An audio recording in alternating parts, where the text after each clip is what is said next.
Assalomu alaykum, qadrli kitobsevar do'stlar. Yangiyo'l tuman axborot kutubxona markazi siz azizlar uchun eng sara asarlarni tavsiya etishda davom etadi. Bugun sizlar uchun Amir Temurning Temur tuzuklari kitobini tavsiya etaman. Temur tuzuklari.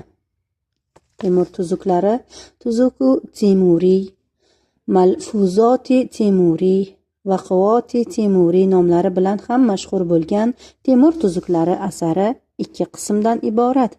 Birinchi qismda Amir Temurning tarjimai holi, ijtimoiy siyosiy faoliyati, uning Mavrounnahrda markaziy hokimiyatni qo'lga kiritishi, siyosiy tarqoqlikka barham berishi, markazlashgan davlat tuzishi, 27 mamlakatni o'z tasarrufiga kiritishi buyuk sohib Qur'on tilidan ixcham tarzda bayon etilgan.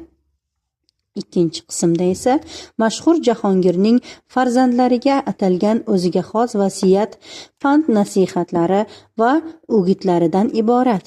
Unda davlatni idora etishda kimlarga tayanish, toju taxt egalarining tutumi va vazifalari, vazir va qo'shin boshliqlarini tanlash, armiyaning tuzilishi va jang olib borish qoidalari, sipohiylarning maoshi, mamlakatni boshqarish tartibi, davlat arboblari va qo'shin boshliqlarining burch va vazifalari, amirlar, vazirlar va boshqa mansabdorlarning toju taxt oldida ko'rsatgan alohida xizmatlarni taqdirlash yo'sini va boshqalar xususida gap boradi.